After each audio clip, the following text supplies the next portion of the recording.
Salut Nathalie, Bonjour, comment vas-tu? je vais bien, merci. Et toi? Très bien, très bien. C'est un petit moment spécial aujourd'hui que je vais passer avec toi. Je voulais savoir comment tu te sens aujourd'hui pour me parler de toi et de ton papa. Ben, je me sens très bien, je me sens très énergisée parce que c'est un sujet que j'aime, puis parce qu'on est quand même dans une période où on célèbre les papas, donc je me sens tout à fait dans le mood, comme on dit. Pour commencer, tu peux me raconter ou me dire quelques mots sur toi pour apprendre à te connaître un petit peu. Puis après, j'ai toute une série de questions à te poser sur toi, ton papa aussi en particulier. Bien sûr, ben moi je m'appelle Nathalie, je vis à Montréal depuis pas mal d'années, j'ai 55 ans et je suis originaire de Valleyfield, d'où vient mon papa. C'est la mairie de Valleyfield. Donc, j'ai vécu avec eux pendant quand même 18 ans avant de m'en venir à Montréal. Je vais te demander de prendre quelques secondes pour penser à une image qui te vient à l'esprit quand on dit papa. Une image, parce que j'ai une sensation plus qu'une image. Oui. C'est une bouffée d'amour, vraiment. Une enveloppe d'amour, tiens. C'est ça un papa pour moi. C'est une bulle de protection. C'est tout ça en soi. Que du bonheur. Pourquoi ça, c'est ça que tu sens? Est-ce que tu penses à un souvenir, une histoire en particulier ou... Ben, ce que ça me fait, peut-être parce que moi, je me considère, mais je pense que je suis pas la seule à dire ça, que je suis la plus chanceuse au monde, puis que j'ai le meilleur papa du monde. Je pense qu'en tout cas, je sais que je suis pas unique à dire ça, mais pourquoi je viens là-dessus, c'est parce que mon père est quelqu'un qui a toujours adoré les enfants. Toujours, toujours, toujours, toujours. Tu sais, pour mes cousins et cousines, là, c'était comme le mononcle, mon père. Fait que pour moi, c'était comme je vois du don de soi, je vois du jeu, je vois de la taquinerie, vraiment, puis je vois beaucoup d'attention. C'est pour ça que je parlais de l'enveloppe d'amour là, qui me vient aussi en tête. Pas juste en tant que fille de son père, mais il était comme ça avec tous mes cousins et cousines, ma soeur aussi là. Comment s'appelle ton papa? Mon père s'appelle Gilles. Et il fait quoi dans la vie, Gilles? Ben là, il est retraité maintenant, mais Gilles a été un menuisier contracteur pendant toute sa carrière. Il avait beaucoup de talent avec la menuiserie. Vraiment, c'est un artiste, mon papa. Un artiste dans son domaine à lui. Fait que, mais là, c'est sûr qu'aujourd'hui, il est retraité. Je suis chanceuse parce qu'il vit avec ma maman. J'ai mes deux parents. Et puis, il demeure là dans un condo à Valleyfield. Moi, jeune, j'avais envie aussi j'avais plusieurs métiers en tant que jeune que j'avais envie de faire, dont la menuiserie, parce que j'adorais travailler avec le bois et tout, de construire des choses autour. Peut-être un jour, je vais peut-être me pencher sur ça. Puis c'est peut-être grâce même, je te dirais, à son métier que je suis dans sa vie. C'est quelque chose, hein, mais ça se peut. Ah, comment ça? Raconte-moi. Ben moi, mon papa, c'est un homme extrêmement généreux. OK, ma mère aussi, mais là, c'est là de mon papa. Je m'excuse, maman, là, si tu m'écoutes. Mais donc, euh, mes parents, ils ont eu ma sœur Carole comme enfant. Puis mes parents voulaient beaucoup d'enfants. Mon père, il a bien souvent d'être enfant unique. Et ils n'ont pas réussi ils ont réussi à faire d'autres enfants, mais pas qui sont demeurés en vie. C'est une grosse blessure pour eux dans la vie, là. Je ne vais pas m'épancher là-dessus. Sauf que, ils sont venus me chercher. Moi, j'étais un petit bébé adopté. Ils sont venus me Oh, chercher. J'avais, Je pense que j'avais 10 jours quand je suis arrivée chez eux. Puis, c'était parce qu'ils faisaient des travaux. En tout cas, moi, c'est ce que je sais comme histoire. Ce n'est pas vrai. Je pense pas, là. Mais mon père faisait des travaux de menuiserie chez des travailleurs sociaux. Et ils ont su, je crois, le drame que mes parents avaient vécu. Et je pense qu'il y a une proposition que j'arrive dans leur vie un peu comme ça. Parce qu'ils voyaient comment mon père aime aussi la vie et les enfants, puis que pour lui, c'est important. Fait que moi, je pense qu'avec son métier, ben, je suis arrivée par là. J'ai l'impression, là. Moi, c'est ma légende à moi, en tout cas. Est-ce que ton papa t'avait donné un surnom quand tu étais petite? Est-ce que tu le gardes encore aujourd'hui? Écoute, oui, j'ai eu un surnom, puis c'est pas rien que mon papa, je pense que toute la famille au complet, puis ma mère était douce, là, ça vous donne une idée il m'appelait Lily. Le diminutif de la fin de Nathalie, dans le fond, fait que j'ai été appelée Lily pendant des années jusqu'à temps que je me rebelle à l'adolescence. Fait que, est-ce que je le porte encore? Parfois, il sort encore le prénom, mais à l'adolescence, à un moment donné, c'est Nathalie. Bon, mais affectueusement, j'ai été appelée Lily toute ma jeunesse, là, bien plus que Nathalie. Est-ce que tu veux que je t'appelle Lily dans cette conversation? Tu préfères Nathalie? Je préfère Nathalie, je suis encore restée rebelle. Je trouve ça cute, Lily, mais je suis vraiment, pour moi, Lily, c'est sa petite fille. Ok. C'est ce que j'étais. On va vous garder ça juste pour entre vous dans ce cas-là. Nous, on va discuter entre Habib et Nathalie. Ok, parfait. Est-ce qu'il y a un objet, une chanson, une odeur, quelque chose comme ça qui te fait penser à ton papa? Bon, c'est sûr que quand j'entends des chansons, on la dirait, mais de Nana Mouskouri puis tout ça, ça va me faire penser à mon papa parce que ça jouait beaucoup à la maison quand j'étais jeune. Ça va me faire penser à lui, ça c'est en tant que chanson. J'en ai d'autres chansons, mais je vous dirais que je te dirais que celle-là vient me chercher. Dans des objets, si je vois du chocolat aux cerises, c'est le péché mignon de mon père. Fait que ça, c'est un objet qui se mange, qui dure pas longtemps, mais si je veux y faire plaisir, puis à la fin des pères, j'en emmène toujours. Ma sœur aussi, d'ailleurs, on lui apporte du chocolat aux cerises. Elle adore ça. Puis, je dirais bâton de hockey. Pas tous les bâtons de hockey, mais celui qu'il avait confectionné, que c'est mon neveu qui le possède aujourd'hui, mais c'était mon père qui avait fait en bois son bâton de hockey. Puis c'est avec ça que j'ai commencé à jouer dehors, puis avoir une passion peut-être pour le hockey. Je jouais pas en patin puis tout ça, là, pas dans mon temps. Malheureusement, les filles jouaient pas au hockey sur glace, mais je jouais avec une balle dans la ruelle chez nous, puis c'est ça, c'est un objet qui me fait penser à mon père. Puis je dirais un marteau aussi. Parce que, parce que j'avais mon petit kit de menuiserie, moi aussi, quand j'étais petite, là, puis il me laissait une planche avec des petits clous quand il faisait sa construction, puis je pouvais jouer, puis j'avais mon petit marteau à moi. Fait que quand je vois des marteaux, des tournevis, plein d'outils, je pense à mon père. Quelle est la chose la plus surprenante que tu as découvert chez ton papa en grandissant? Ben, quelque chose de, je veux dire, surprenant, c'est sa capacité à gérer le changement pour un homme de son époque.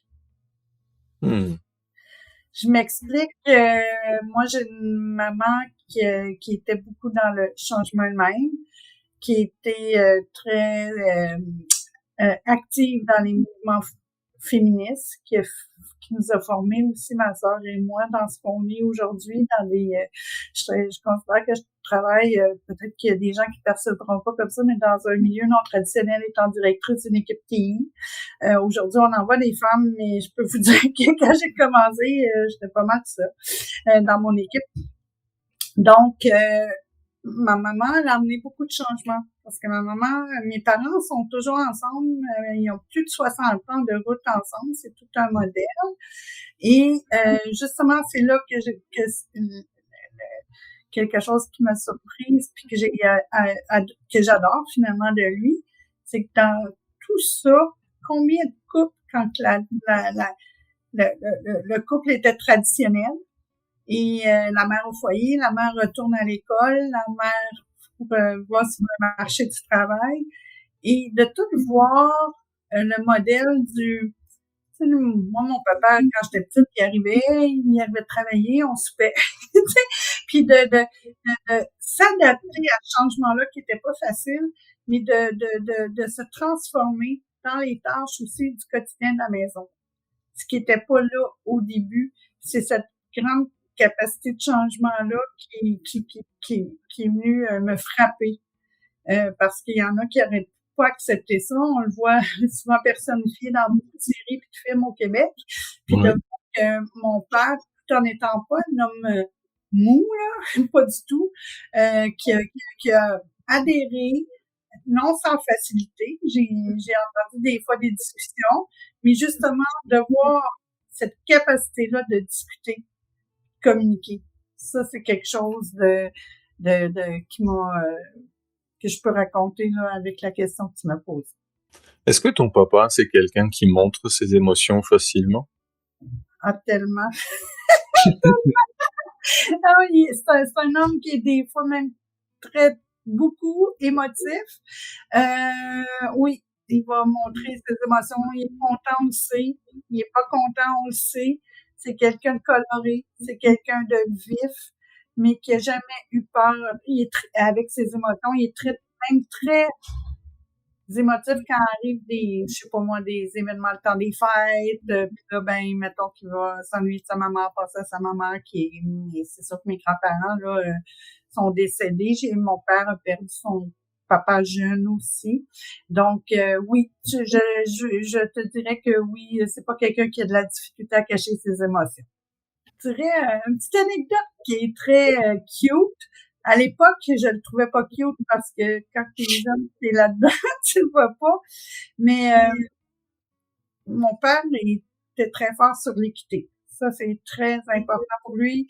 Autant avec ma sœur que ce soit équitable qu'avec je sais pas moi, des amis ou quoi que ce soit. Puis une fois, j'avais été oubliée dans un lift pour aller à ma pratique de majorette.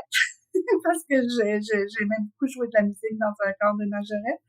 Puis mon papa, étant très émotif, ben c'était comme oh ouais, je vais aller te reconduire. Puis là, il était fâché, là. Fait que mon papa ne s'est pas contenté juste de venir me reconduire aux majorettes, mais il est débarqué aux majorettes. Et toutes mes copines majorettes, on sait à quel point ils n'étaient pas contents que j'avais été oubliée ce jour-là d'être ramenée dans la liste avec les autres amis. Donc, oui, là, cette fois-là, je n'étais pas contente. Aujourd'hui, je trouve ça cocasse parce que je dirais que c'était quelqu'un qui s'inquiétait pour sa fille puis qui voulait pas d'injustice, puis que moi, en tant que mère, maintenant que je suis mère, que je peux comprendre ce qu'il a fait. Mais à l'époque, je le comprenais pas tout le temps. Je te rejoins sur ce point-là parce qu'il y a plein de choses que moi je reprochais à mon papa quand j'étais jeune. Puis je me rends compte que je fais exactement comme lui aujourd'hui. Et il y a beaucoup de choses que je peux comprendre qu'un papa peut faire et que nous, en tant que jeunes, on interprète différemment. Parce que il y a le comportement, mais il n'y a pas l'explication qui va avec parfois. Donc on le comprend peut-être plus tard. Puis je dis c'était ça, parce qu'on se rend compte que nous on le fait aussi, on réagit pareil, on se comporte peut-être de la même façon, on dit parfois certaines certaines choses, certaines expressions de la même façon. Je dis ça je l'ai déjà entendu quelque part. Donc, ouais, des fois je me fais ouais, je vieillis, je me dis je parle comme mes parents. est-ce que ton papa a un défaut que tu trouves attachant aujourd'hui? Oui, oui. Je le trouve attachant. Bon, c'est pas un gros défaut, mais vu qu'il est un être émotif, ben des fois, il a le don qu'on puisse se sentir coupable je sais pas moi, tu viens-tu nous voir? Ça fait longtemps que tu m'as pas appelé, mais c'est pas de la mauvaise façon, Et je trouve ça attachant aujourd'hui, mais moi, je vois ça comme un petit défaut dans le sens qu'il y a cette heure-là qu'on peut se sentir coupable, alors qu'il n'y a pas toujours lieu qu'on se sente coupable de quelque chose. Mais aujourd'hui, j'en ris.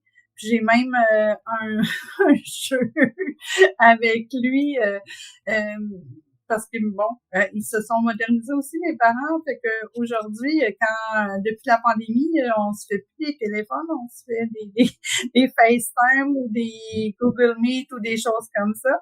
Donc là, il va dire est-ce que tu dis j'aime papa? Tu sais, on finit un appel, là, il aime bien ça, c'est comme rendu un jeu entre nous. Puis là, je regarde maman, puis je t'aime maman. Au revoir, papa!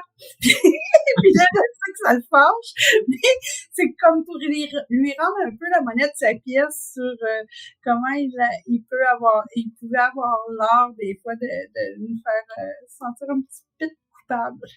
Est-ce que ton papa a peur de quelque chose?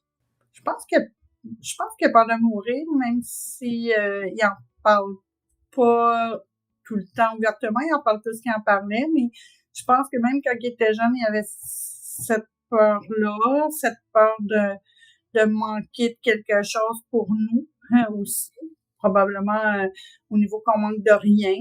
Je pense que c'est des peurs qu'il a, que je ressens. Il y a sûrement d'autres peurs que je suis pas capable d'illustrer aujourd'hui. Moi, je parle des peurs que je perçois aussi, mais c'est vraiment la peur de nous perdre aussi, nous. Pas dans le sens qu'il va nous perdre, mais je crois qu'il veut l'harmonie et une famille unie. Fait que sa plus grande peur, ce serait qu'il y ait de la discorde, à mon avis, aussi. Est-ce que ton papa est quelqu'un de stressé? Est-ce qu'il gère bien son stress ou des moments difficiles?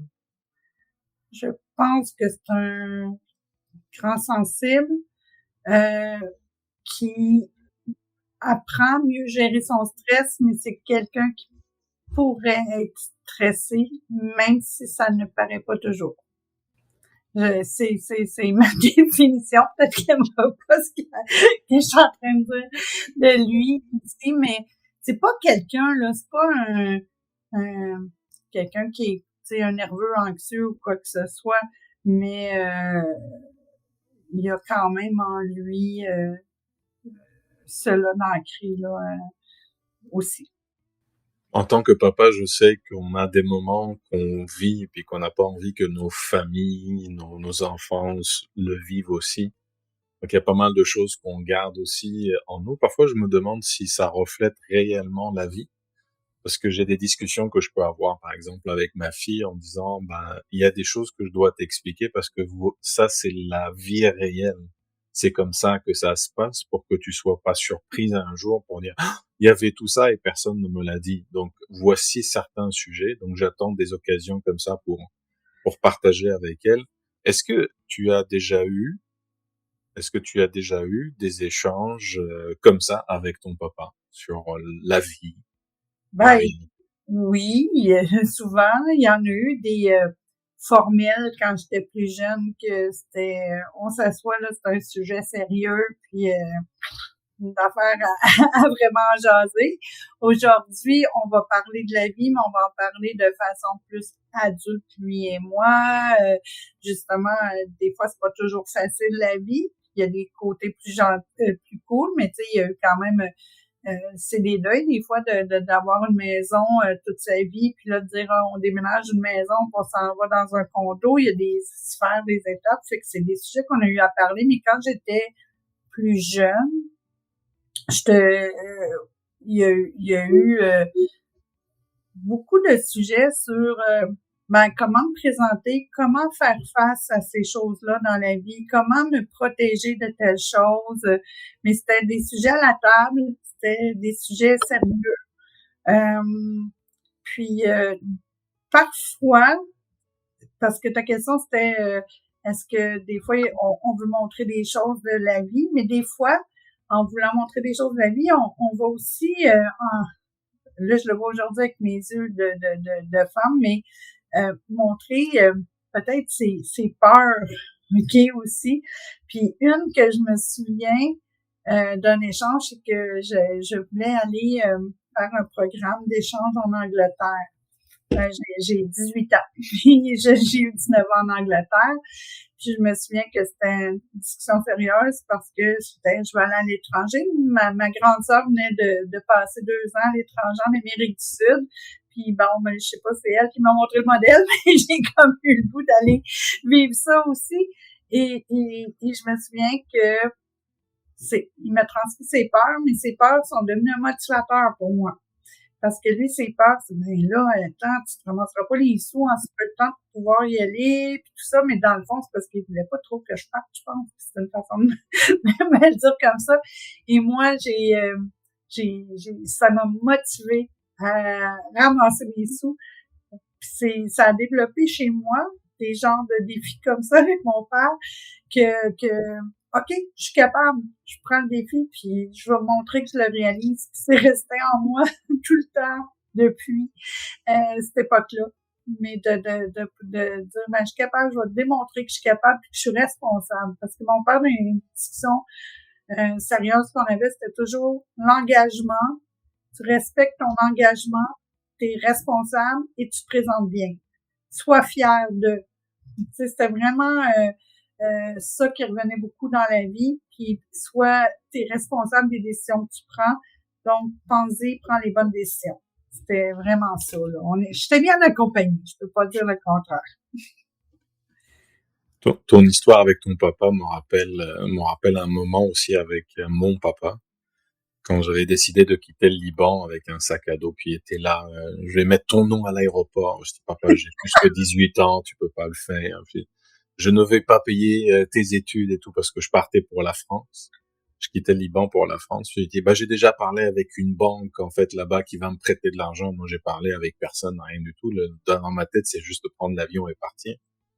Mais au fond de lui, il me trouvait tous les bâtons dans les roues. Il mettait tous les bâtons dans les roues pour ne pas quitter, en fait, le Liban. Et tout simplement, il pouvait pas me dire, reste, je t'aime mon fils, reste avec moi. Mais c'était d'une façon disant, je vais, en fait, je trouve pas le mot, mais je vais lui mettre plein de bâtons dans les roues qui partira pas. Sauf que j'ai fini par partir. Et puis, c'est là, avec le temps, avec le recul, que je pense que c'était le moment où je voyais mon papa qui était quelqu'un de sensible, mais qui le disait pas. Mais ça se voyait avec son comportement. Puis, moi, j'ai pleuré dans l'avion, je pense, lui qui l'a pleuré quand il était tout seul. Dans l'avion, c'est quand j'ai atterri. J'ai trouvé ça un petit choc culturel, hein, quand t'as 19 ans, et là, tu t'ennuies de ton papa et ta maman maudit par moment avant de te stabiliser. Mais ils me l'ont fait sentir aussi, les deux parents, quand j'ai eu ma fille. On a eu l'occasion d'aller ils m'ont laissé aller à l'étranger, là, tant que j'ai pas eu d'enfant, là, puis ils m'encourageaient une fois là, puis ils étaient fiers, les deux, là, parents. Mais je dirais que quand j'ai eu ma fille, puis qu'on a eu une vraie occasion de travail en France, puis qu'on est embauchés, c'était la première fois que j'ai ressenti. Non, là, t'as des petits-enfants, tu peux vraiment pas bouger. Puis, cette fois-là, on les a écoutés. Mais c'est pas juste à cause de ce qu'ils nous disaient, mais on les a écoutés parce qu'on a compris l'importance d'être entouré quand l'enfant est jeune aussi. Puis, on a fait le choix de pas y aller finalement. Là, mais cette fois-là, je les ai écoutés, mais pas les autres fois. Qu'est-ce qu'il faisait ou qu'est-ce qu'il fait encore ton papa pour te faire rire? Il est taquin. Ça a toujours été quelqu'un qui avait énormément d'humour. C'est quelqu'un qui a un langage. Moi, on me dit, je le vois quand que je parle sur toi, des gens qui viennent d'ailleurs du Québec ou des anglophones avec qui je travaille, je réalise que j'ai un langage coloré.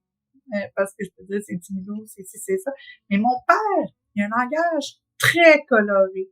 Et ça me fait beaucoup, ça me donne la joie, ça me fait rire, parce que ça va nous faire vivre parfois des moments cocasse, je me souviens, quand j'habitais en France, à Paris, ils sont venus me visiter, mes parents, puis on est parti avec mon père.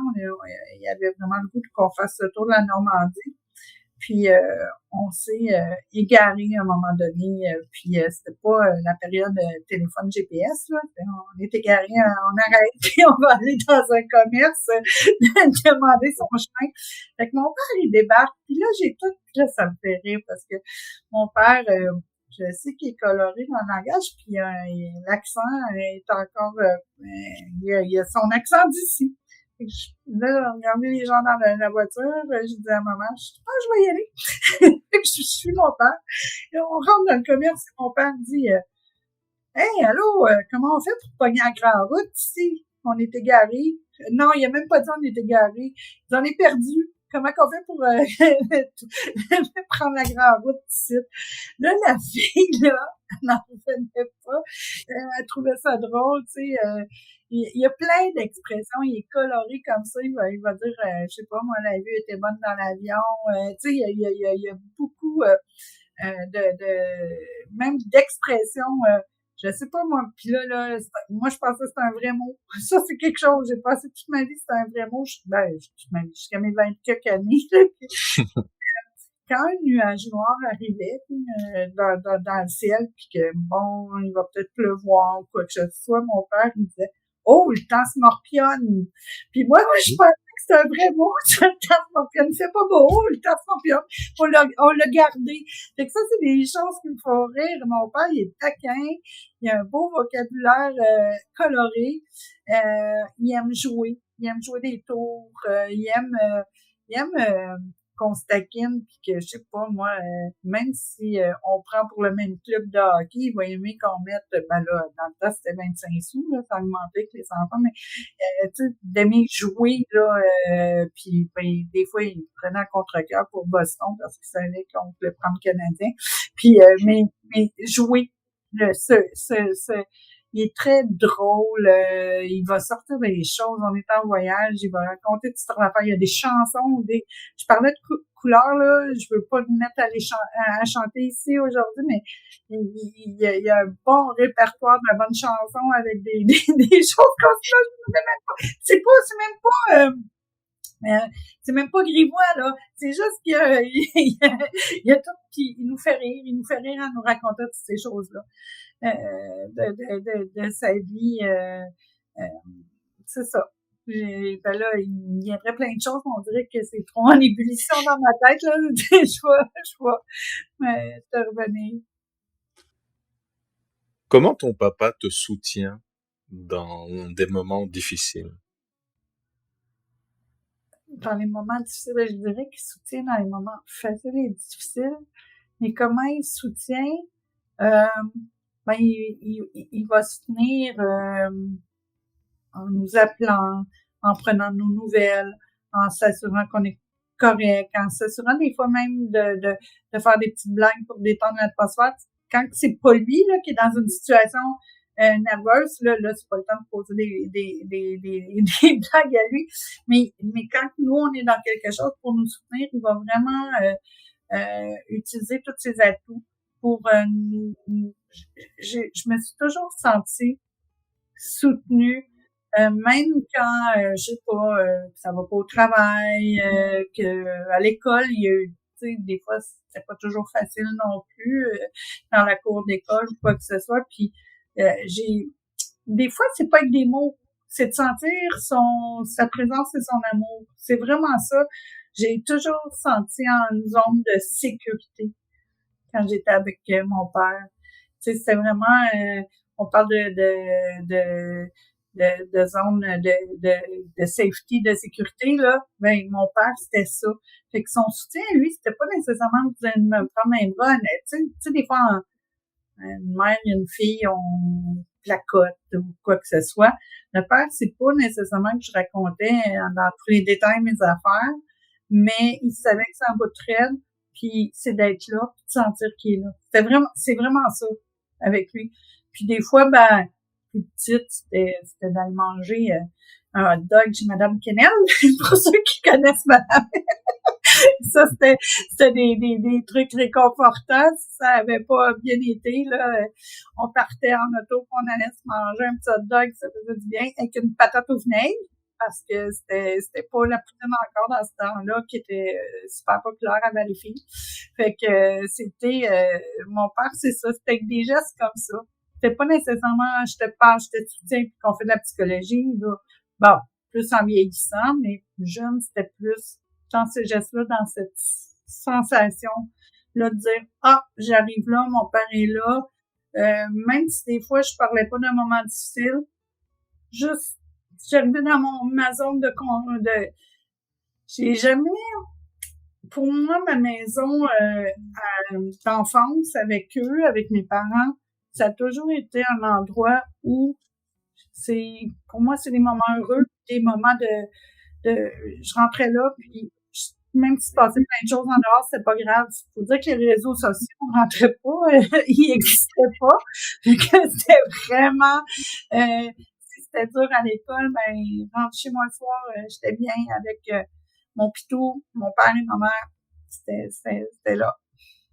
Je sais que les enfants, parfois, tu as des personnes, des enfants qui disent, je te présente Gilles, ou je te présente mon papounet d'amour, ou je te présente mon papa, puis avec un sourire. Donc comment toi tu le présenterais ton papa? C'est pas un descriptif avec son CV, voilà, je te présente monsieur Gilles Untel, il est menuisier, il habite à tel endroit. Non. Ben c'est ça, ouais, on est pas à job là, c'est pas. Mais écoute, moi, ben, c'est jamais je te présente Gilles, parce que pour moi, Gilles, c'est pas mon père, c'est une personne. Gilles, c'est le mari de ma mère, tu sais, c'est l'ami des parents de mes amis. Des parents de mes amis, des amis de mes parents, excusez-moi, je les parle. Non, moi, c'est, hey, bonjour, voici mon père, ou voici Pat. Ça dépend à qui, là, mais des fois, c'est Pat, tout simplement. Mais c'est vraiment ça. J'ai pas été très papounet, mais nous autres, c'était papa aussi, c'est sorti souvent, ça. Mais souvent, je vous présente mon père, voici mon père, etc. Mais c'est vraiment toujours avec joie. C'est ça un lieu. Quelle est la valeur la plus importante pour ton papa? La valeur la plus importante, je pense que c'est l'amour et le soutien entre nous dans la famille. D'avoir, d'être soudés, d'être une famille tissée serrée. C'est une valeur, je sais que je reviens souvent en amour depuis le début de notre échange, mais pour moi, c'est vraiment ça. Je veux dire, outre les valeurs de droiture et d'engagement ou quoi que ce soit, puis c'est vraiment de pouvoir s'entraider, de s'épauler les uns les autres, c'est très important pour lui. Je pense que c'est pour ça aussi que quand je disais que lui, il a souffert d'être enfant unique, oui, il y avait ses cousins et cousines, mais je me souviens qu'il disait, ben, moi, je voyais, mon père me racontait qu'il voyait les frères et sœurs se promener, puis que lui, ça chagrinait, qu'il voulait ça, puis il voulait ça, pourquoi je dis que c'est une valeur très importante? Ben, pour lui, c'est important que ces deux filles, soient unies, soient ensemble, travaillent ensemble, collaborent ensemble. Je sais ils en sont très fiers parce qu'ils nous l'ont dit à maintes reprises. On a eu des petits enjeux à l'automne dernier où on a dû être un petit peu plus aidant naturel. Je veux pas, nos parents vieillissent. Et je pense que ça a illustré la valeur qu'il nous a léguée de donner, d'être généreux. Tu sais, je disais, c'est une autre valeur, c'est pas la même que je viens de nommer, mais je pense qu'ils vont ensemble, mais d'être généreux, puis d'être capable de don de soi. Beaucoup. Tu sais, on n'a pas été élevés on n'est pas dans une famille chicanière. Tu sais, je dis pas qu'il y en a pas eu de chicane, j'ai pas déjà été chicanée parce que j'ai fait des choses qu'il fallait pas, mais on n'est pas dans ce mode-là. On est dans un mode que on va essayer de comprendre l'autre, puis on va essayer d'évoluer ensemble et que je me rends compte qu'on est assez harmonieux. Je vois tellement d'affaires, là, dans le monde, que je me dis, mon Dieu, que je suis chanceuse, mon Dieu, que je suis dans une famille formidable. Je me le répète souvent. Je dis pas qu'on est parfait, là. On n'est pas une famille parfaite, on est une famille formidable. Ça, c'est vrai. Quelle est la chose la plus généreuse que ton papa t'a faite? Ben, il m'en a fait beaucoup, des choses généreuses, que ce soit par me rajouter des fois, pis c'est pas la plus généreuse, mais je raconte, là, juste pour que tu vois, tu sais, mettons qu'à la cafétéria pour le menu de base au secondaire, c'était, mettons, 10 $ pour la semaine pour manger, mais on pouvait pas avoir les menus d'extra, mais on pouvait venir glisser un autre 5 $ en dessous pour que je puisse me faire plaisir. Il était très généreux pour que, des fois, même si tu sais, il y a des années que c'était difficile parce que mon père a eu une grosse opération à un moment donné dans la colonne vertébrale qui a fait qu'il était 1 an en convalescence, qui a fait qu'on a dû serrer plus la ceinture. Puis, je sais qu'il a toujours trouvé le moyen de me payer pareil mes cours de piano, puis c'était cher. Tu sais, ça doit être encore plus cher aujourd'hui, les cours de piano, mais je sais que c'est quelque chose de très généreux qu'il a fait il a jamais négligé ça. Tu sais, j'avais peut-être pas un Nintendo à la maison pis des choses comme ça, mais eux, ils savaient que c'était une passion pour moi d'aller à mes cours de piano, de jouer du piano. Puis pour moi, c'était très généreux. Ils ont fait plein d'autres choses de généreux. L'acte le plus généreux étant de venir me chercher, je te dirais. Écoute, c'est pas tout le monde qui va aller jusqu'à l'adoption. Fait que c'est la chose la plus généreuse qui est faite me concernant, c'est de venir me chercher. C'est sûr, c'est un don de soi tellement fort. Je disais que tantôt qu'il il nous amène à vouloir donner, mais il donne beaucoup, beaucoup, beaucoup de sa personne. Il a beaucoup donné. Et aujourd'hui, tout ce qu'il peut donner encore, il va le faire parce que c'est un homme fier, mais c'est un homme extrêmement généreux. Puis, je me souviens d'une de mes amies qui vivait vraiment un truc difficile dans sa famille, cette amie-là. Puis, c'est pas moi qui l'ai fait, cette générosité-là, mais c'est à moi pareil, parce que c'est ma grande amie. Puis, je me souviens qu'elle avait dû quitter sa maison. Puis, tu sais, on a, je sais pas, 16 ans, là, 17 ans, on n'est pas vieille, là. Puis mon amie avait dû quitter sa maison parce que c'était moins rose dans sa famille. Puis je me souviens que mon père avait dit, ben, on va l'adopter s'il le faut. Puis, tu sais, il était venu la déménager. Il était venu avec moi chercher ses bagages, puis la déménager. Et mon amie m'en parle encore aujourd'hui tellement qu'elle a trouvé, elle est reconnaissante, mais ça démontre toute sa générosité, le don de soi qu'il est prêt à faire pour l'être humain. C'est vraiment axé sur l'humain toujours. Fait que la chose la plus généreuse, ben, pour moi, c'est de m'avoir permis de vivre cette belle vie-là, que je n'aurais peut-être pas vécu si j'avais pas atterri dans cette belle demeure. Est-ce qu'il y a un moment qui t'a marqué avec ton papa et que t'aimerais le revivre avec lui? Ben oui, c'est drôle parce que je dirais, il y a 2 trucs, c'est toujours dans le plaisir, bien entendu. C'est rare que, mais un c'était, mon père a toujours trippé sur les bateaux, sur l'eau. On avait un bord de l'eau. Et si je pouvais le revivre, c'est de partir sur son yacht un après-midi de bateau avec mon père. Ça, on a eu tellement de plaisir. Fait que c'était des beaux moments qu'on a eu où il était le capitaine du navire. Puis on a pu revivre quelque chose comme ça en 2015. On avait été en Italie. C'était un moment que ça aussi, je revivrai. On a fait un super beau voyage de famille. Ma sœur, son conjoint, moi, mon conjoint, mon père, ma mère. On est parti 23 jours et on a eu l'occasion de retourner sur l'eau, sur la Méditerranée, puis j'ai pu être capitaine pendant quelques minutes d'un beau voilier sur la Méditerranée et je revivrais ça n'importe quand, partir puis vivre ça avec mon père, puis le voir être heureux comme ça sur l'eau en train de naviguer là. Ça, c'est quelque chose. Mon père, puis les bateaux pilotes, c'était une grande partie de sa vie. Est-ce qu'il y a quelque chose que tu as longtemps mal compris de ton papa, que tu comprends mieux aujourd'hui? Oui, c'est son côté émotif que je comprenais pas quand j'étais jeune, parfois, que je comprenais pas que, tu sais, tout peut être calme, puis tout d'un coup, que mon père,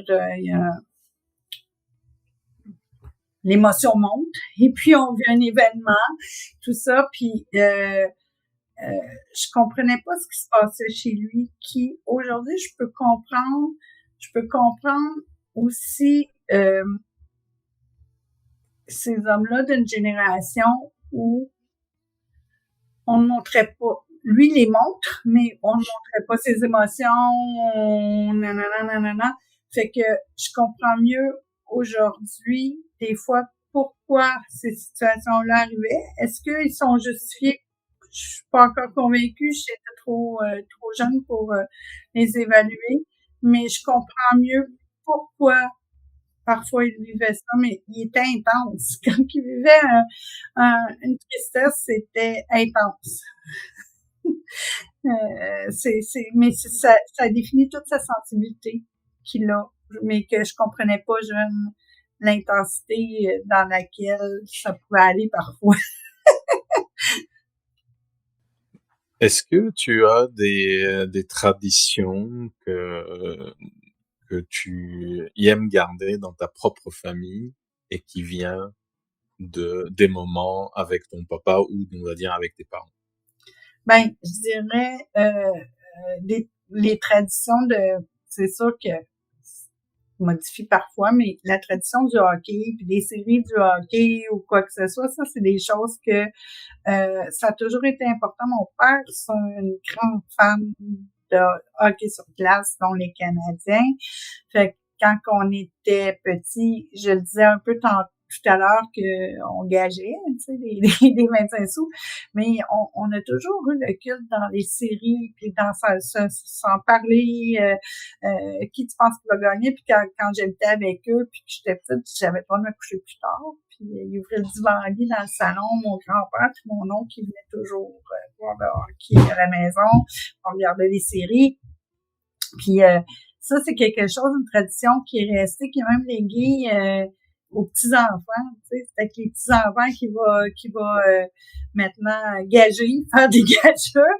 Puis ce qui avait hâte, bon, dans les dernières séries, c'est bon, il va-tu avoir un match, puis on va-tu se voir en famille ce soir pour voir le match, quoi que ce soit. Ça, c'est quelque chose, une tradition que mon père aime. Des choses qui ont emmené, je sais pas si c'est juste de mon père ou mon père et ma mère, mais tout ce qui est fête des pères, fête des mères, nos anniversaires, on garde toujours des créneaux. Ça, c'est full important, puis ça demeure d'année en année que nos anniversaires, on se voit. Ça, puis qu'on fait un souper, qu'on fait quoi de spécial pour nos anniversaires. C'est là. Puis, qu'est-ce que je pourrais dire d'autre qui serait une tradition que mon père... Ah ben, on l'avait plus, mais c'était longtemps une tradition chez nous que le matin du jour de l'an, on demandait la bénédiction à mon père. Ça, c'était pendant plusieurs années, quand on était petite, puis on était très impressionnés. Là, mais j'étais chanceuse, c'était ma grande sœur qui devait le faire, parce que c'était l'aînée.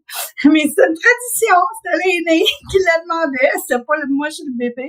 Fait que j'étais contente, elle faisait ça, mais c'était très solennel, là, puis on se mettait à genoux, on demandait la bénédiction à notre père.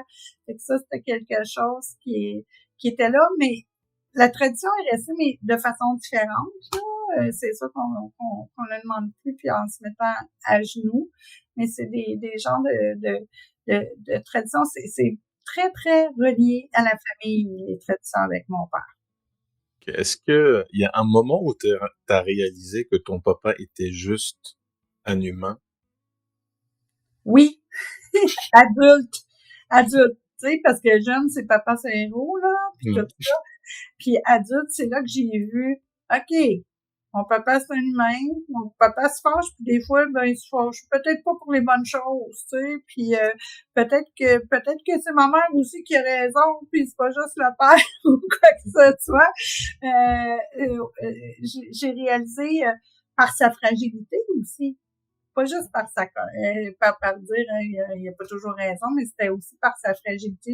OK, c'est un être humain, parce que quand on est petit, puis tout dans sa volonté de vouloir nous protéger, ben on pense que c'est comment dire, immuable, c'est fort, puis que ça n'a pas de sensation.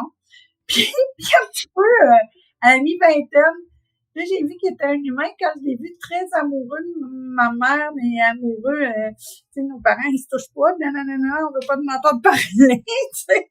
Puis quand j'étais allée en voyage avec eux autres en Normandie, de les voir se minoucher, de les voir se taquiner comme ça, je dis, OK, mes parents, là, c'est des, tu sais, mon père aussi, c'est un humain comme moi qui cherche la relation avec sa conjointe parce que, tu sais, on dirait que à ce bout-là, on se l'imagine pas chez nos parents. Un petit peu. Est-ce que tu connais un rêve à ton papa qui n'a jamais réalisé? Un rêve qu'il n'a jamais réalisé. Ben, je sais qu'il y a certains voyages qu'il voulait faire, qu'il n'a pas fait, puis qu'il aimerait ça. Probablement aussi des rêves au niveau de certains métiers. À l'époque, il a fait des choix. Je pense qu'il a aimé son métier, mais à l'époque, puis là, je suis pas certaine, OK, c'est mon interprétation, ce que je vais dire là, mais à l'époque, il était dans une famille que lui, ça allait bien, il aurait pu faire ses études classiques. Puis c'était pas donné à toutes les familles de pouvoir faire ça au Québec. Puis il était envoyé à l'examen pour faire son étude classique et à la place, il a fait ABCDE, le minimum animaux, puis il a répondu n'importe quoi. Fait que ce qu'il m'a raconté, c'est que son père lui a parlé, puis il a dit ouais, mais tu feras pas rien dans la vie, mon homme. Tu vas aller au moins à l'école des métiers. C'est là que mon père a choisi son métier, puis c'est récent moi parce que quand j'ai eu l'épreuve des filles avec mon propre garçon, c'était comme hey non mais tu feras pas rien par exemple si tu vas plus à l'école. C'est un peu ça. Puis je pense qu'il y a peut-être des regrets.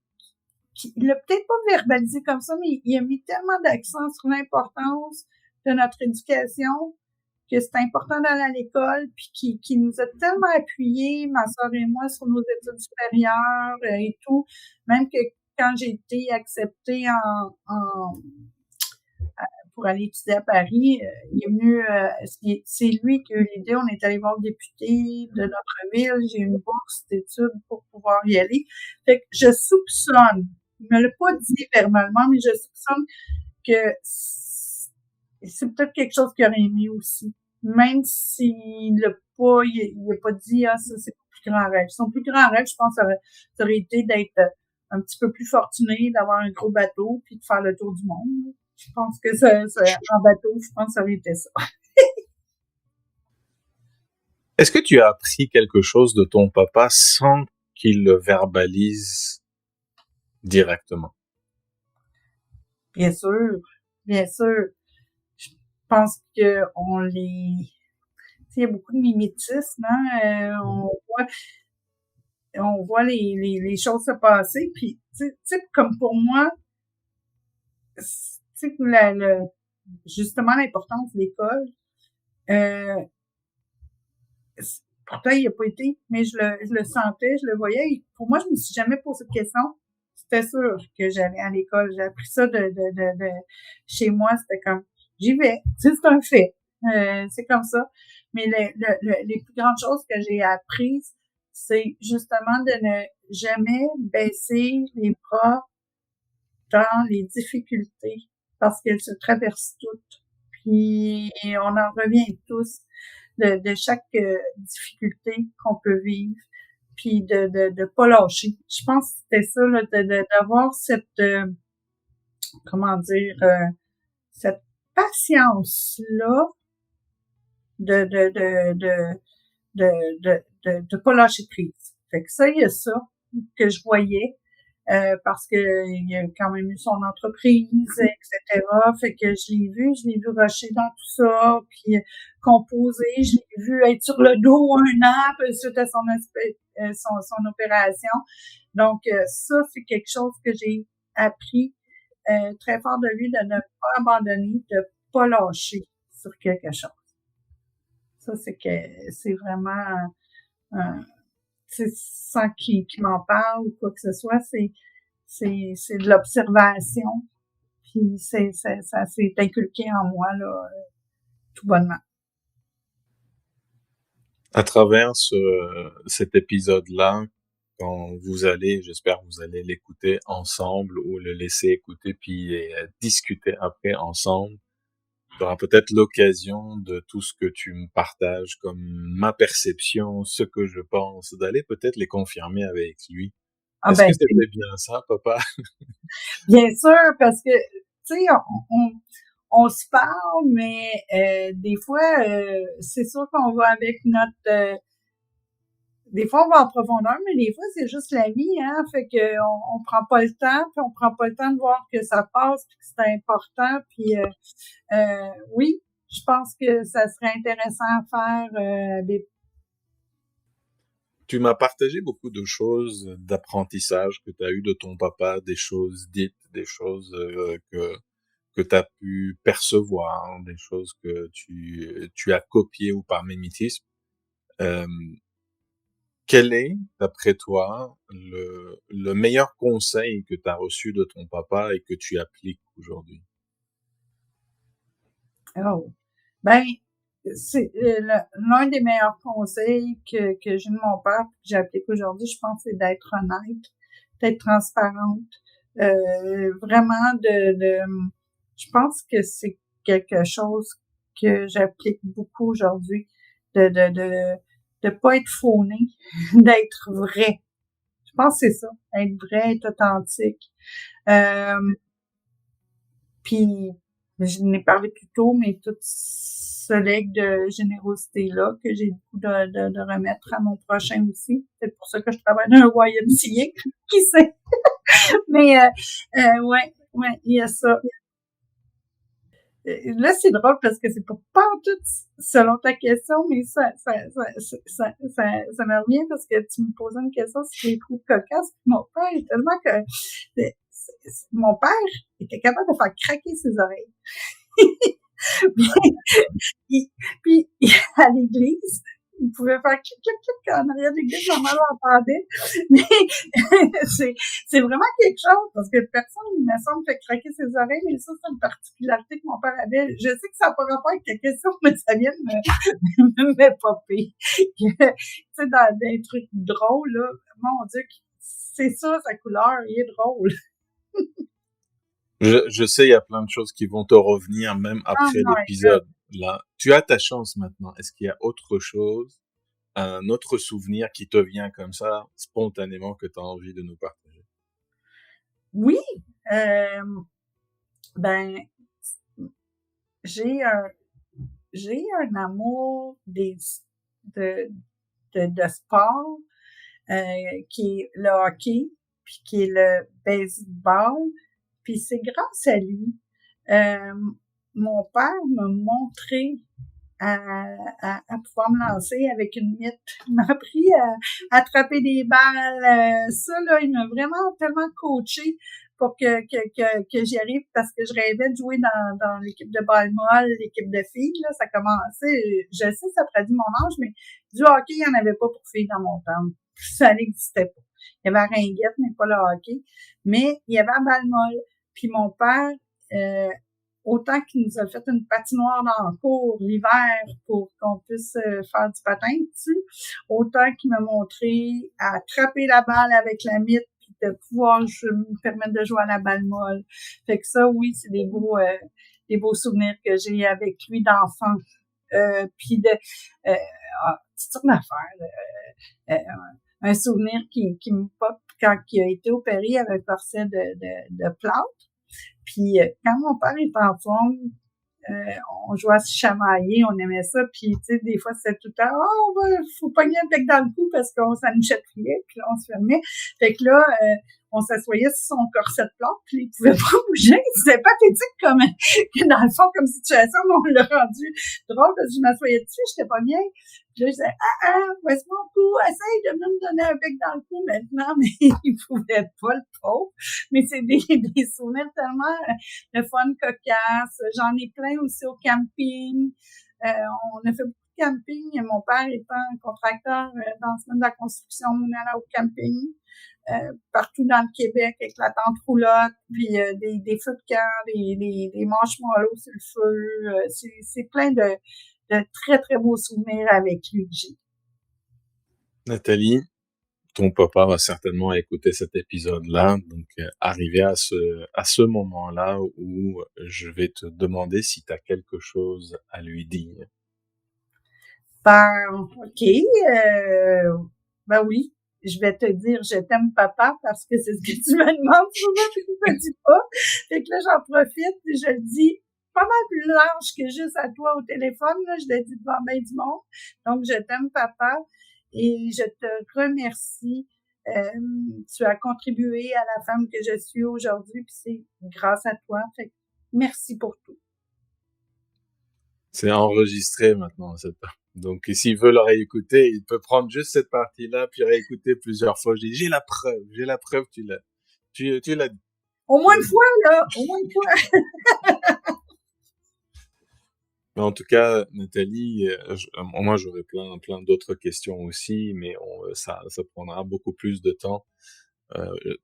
Premièrement, je voulais te remercier de prendre ce temps avec moi aujourd'hui, de nous faire découvrir Gilles à travers tes yeux, de trouver aussi que nous, en tant que papa, c'est important quand on discute entre papas, on a nos échanges à nous, mais c'est toujours intéressant de voir comment aussi les enfants nous voient. Moi, je m'amuse parfois à écouter mes enfants, comment ils me perçoivent, comment ils m'imitent, donc c'est des moments que, en tant que papa, restent aussi des moments importants et doux pour nous. J'espère que tu as passé un beau moment aussi de te rappeler de tous ces moments-là que tu as eu avec ton papa, ton parcours de petite fille jusqu'à une femme adulte aujourd'hui. Je vous souhaite à tous les deux un très très bon moment encore, de profiter de la vie aussi ensemble. Ça passe tellement vite. Moi, mon papa n'est plus là. Il est parti depuis, ça va faire 3 mois maintenant. 3 mois. Ça passe tellement vite. Oula. Puis il y a des choses aussi que même j'ai appris de lui, comme il y a quelques mois, juste avant qu'il parte. C'est pour ça que je l'ai dit, c'est que s'il y a des choses que tu perçois, au coup tu sens, va les confirmer maintenant parce qu'il est encore là. Profitez ensemble jusqu'au dernier moment, c'est tout ce que je vous souhaite. Donc, et j'espère que ça va nous permettre encore de parler de souvenirs et d'en créer d'autres aussi. Bien sûr, parce qu'on va en prendre soin, puis on le veut encore longtemps, notre papa, dans tout ce qu'il a. Puis, tu me demandais comment on le présentait, hein, mais ça vient ça va aller dans les souvenirs, mais je vais te dire, ici, on l'appelait, il se faisait appeler Gilles le Beaucoq. Ouais, je sais pas pourquoi, mais c'est Gilles le Beaucoq. Ça, c'était mon père. Et voilà, il a son surnom maintenant. Il a son surnom, Gilles le Beaucoq. En tout cas, je te souhaite, Nathalie, à toi et à Gilles aussi de très bons moments. Donc, merci pour avoir pris ce petit temps avec moi. J'ai découvert Gilles à travers tes yeux, puis j'espère que lui, il va se découvrir à travers tes yeux aussi. Donc, valide tout ce que tu as dit avec lui en disant, voici comment je te vois, papa. Puis le dernier message qui est maintenant enregistré, je t'aime, papa, ça reste gravé. Totalement. Puis, je te remercie de m'avoir permis d'avoir cette tribune-là pour faire un ode aussi à mon papa. C'est vraiment très touchant. Puis, je suis contente de pouvoir avoir pris du temps juste consacré pour lui. Je te souhaite une belle fin de journée, puis on se dit à bientôt, Nathalie. Bien sûr, merci beaucoup à toi de nous permettre de vivre ces beaux moments. C'est très touchant.